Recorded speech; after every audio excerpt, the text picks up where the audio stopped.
When you have someone who is bitter, are you cheering them on?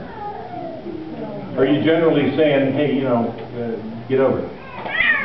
Isn't that what we usually try to do? By the way,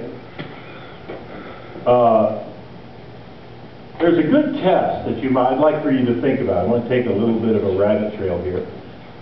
But most of us deal in life through our pain. All of us do, actually. And I like to say that we all interact with each other through this invisible box in front of us full of our pain. It's not really fair, is it? You say something to me and I jump all over your case. And you think, whoa, where'd that come from? Because what you said came through that box of pain. And I reacted to what was in that box, not what you said, what was in that box of pain. Now, what's the purest way to find out where your pain is?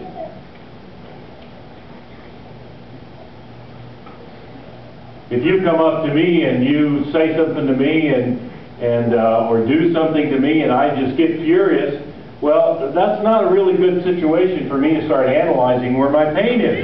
Why?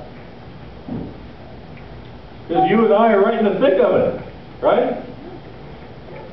We're having an argument, we're not talking to each other, or we're yelling at each other, or whatever the deal. That's not a time for me to say, just a second, Lord, where's this coming from? That's not going to happen. So how can we really, the purest way to do this is to look at person A doing something to person B, and you're not even a part of it. You may be standing 30 feet away, and you watch person A do something to person B, and you're furious. You're not emotionally involved. You're not in the fray. You're not there at all. Okay? That's the purest moment of finding out and asking God to connect the dots. Where's this coming from, God? Why is this happening to me? Now, you've had a friend come up to you and say, so-and-so did this to me and it just absolutely made me furious. And you say, really? It made you, really?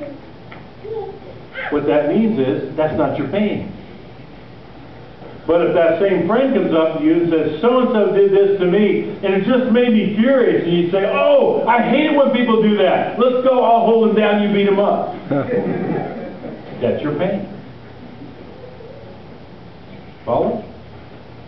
And that's how we deal with life, is through our pain. And that's where a lot of our bitterness comes from, is from our pain. And Jesus is trying to tell us now how to deal with this.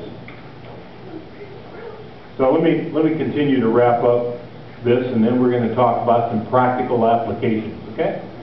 Because that's really where the rubber meets the road, right? Practical applications. Verse 32, then the Lord called him in and said to him, you wicked servant, I forgave you all the debt, because you begged me. Should not you also have had mercy on your fellow servant, even as I had mercy on you? This king calls him wicked. Remember, Jesus is doing the talking here. Jesus, the one that the sinners love to hang around.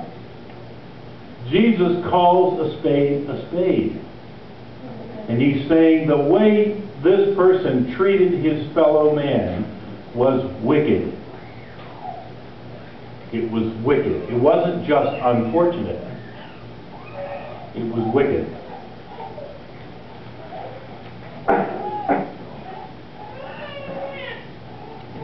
I want to talk to you a little bit about God forgiving us, because that's really what's at the crux of all